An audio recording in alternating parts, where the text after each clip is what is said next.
भयकाल बातें में आप सबका स्वागत है। अगर आपको हॉरर एंड क्राइम स्टोरीज पसंद है तो चैनल को जरूर सब्सक्राइब करें, क्योंकि यहाँ आपको ऐसे ही कहानियाँ मिलती रहेगी। तो चलिए शुरू करते हैं आज की कहानी। बात है रिया और उसके भाई अनिल की। रिया तब 12 साल की थी और उसका भाई अनिल 10 साल का। दोनों उस समय अपने गांव में रहा करते थे। यह घटना तब की है जब 7 दिन पहले उनके गांव में एक छोटी बच्ची की मौत हो गई थी। गर्मियों का दिन था। रिया और अनिल एक ही कमरे में रहा करते थे। एक रात अनिल की तबीयत अचानक खराब होने लगती है। उसकी तबीयत और भी बिगड़ जाती है और वो वॉशरूम जाकर उल्टी करने लगता है, जो कि उनके रूम से अटैच था। रात काफी हो चुकी थी, इसलिए रिया ने सोचा कि मम्मी पापा को डिस्टर्ब नहीं करती हूँ, कल सुबह उन्हें बता दूंगी। फिर रिया ने सोचा कि मैं जाकर वॉशरूम साफ कर देती हूँ, लेकिन उसे फिर याद आया कि झाड़ू तो बाहर रखा हुआ है। रिया झाड़ू तो लाना चाहती थी, लेकिन वो बाहर आंगन जाने से डर रही थी, क्योंकि उनके आंगन के बाहर ही एक बड़ा सा पीपल का पेड़ हुआ करता था। रिया अक्सर अपने गांव वालों और बड़े बुजुर्गों को यह कहते हुए सुना करती थी कि पीपल के पेड़ पर रात को भूत प्रेतों का वास होता है। रात को वहां नहीं जाना चाहिए, लेकिन रिया के मम्मी पापा उनसे कहते थे कि उस पीपल के पेड़ पर किसी तांत्रिक से पूजा करवाई गई थी, जिस कारण वहां ऐसा कुछ नहीं होता। रिया मन ही मन ये सोच रही थी कि अनिल कहता है कि मैं भी तुम्हारे साथ आंगन जाऊंगा, जिससे तुम्हारी हिम्मत बढ़ेगी।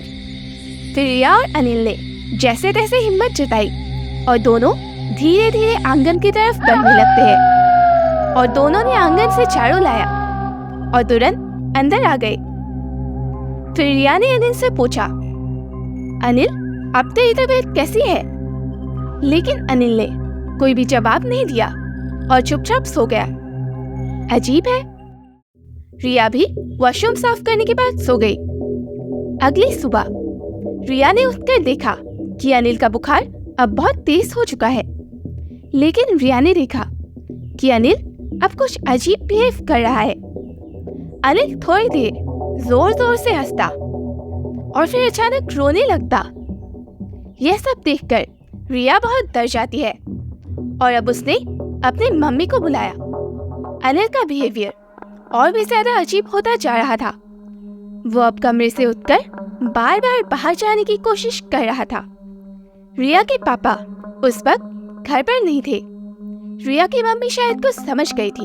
उन्होंने अनिल को कसकर पकड़ा और फिर रिया से कहा, बेटा जल्दी से जाकर शांता चाची को बुलाकर लाओ। शांता चाची रिया के गांव की एक महिला थी, जो उन लोगों का इलाज किया करती थी जो गांव में भूत प्रेत और ऐसी समस्याओं से पीड़ित होते थे। फिर रिया दौड़ के उनके पास जाती है और उन्हें अपने घर लेकर आती है। जब शांता चाची आई तो उसने रिया की मम्मी को अनिल से दूर किया और खुद उसके पास चली गई। शांता चाची कुछ मंत्र बोली और फिर अनिल का एक कान खींचने लगी और बोली, कौन है तू? कहाँ से आया है? बच्चे को परेशान क्यों कर रहा है? लेकिन अनिल ने पहले तो कोई जवाब नहीं दिया। फिर वो खिड़की के बाहर की तरफ देखने लगा और इशारा किया, उधर से।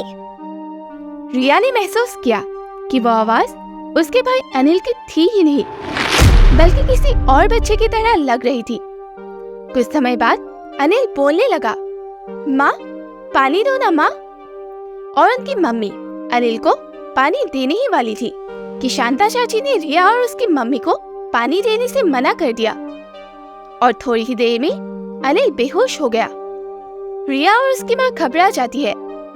फिर शांता चाची बोलती है, घबराओ मत। और शांता चाची ने अनिल पर अभिमंत्रित जल छिड़का और अनिल को होश में लाया। इस पर अनिल की आवाज नॉर्मल थी और वो थका हुआ लग रहा था। फिर रिया की मम्मी ने अनिल से पूछा, बेटा तू ठीक तो है ना? क्या हो गया था तुझे? मम्मी, कल जब मैं और दीदी आंगन में झाड़ू लेने गए थे, तब मैंने उस पीपल के पेड़ पर एक बच्चे को बैठे हुए देखा, जो मेरी तरफ घूर रहा था। मैं बहुत डर गया था मम्मी। मैंने दीदी को कुछ भी नहीं बताया और चुपचाप सो गया। मम्मी, उसके बाद मुझे कुछ भी याद नहीं आ रहा है मम्मी। पता नहीं उसके बाद क्या हुआ। कोई बात नहीं बेटा, तू घबरा मत, अब सब ठीक है, तू आराम कर। फिर अनिल को सुलाकर तीनों कमरे से बाहर आ जाती है। शांता चाची बताती है वो आत्मा हमारे ही गांव के उस बच्चे की है जिसकी अभी कुछ ही दिन पहले मौत हुई थी। उसे अभी तक मुक्ति नहीं मिली है। अगर आप लोग अनिल के मांगने पर उसको उस समय पानी पिला देते तो वो आत्मा हमेशा हमेशा के लिए अनिल के शरीर पर कब्जा कर लेती। अब आप लोग चिंता बिल्कुल मत कीजिए, अब अनिल बिल्कुल ठीक है और कुछ ही दिन में उस बच्चे की आत्मा को भी मुक्ति मिल जाएगी। रिया और उसकी मम्मी ने शांता चाची को धन्यवाद दिया। कई साल बीत गए।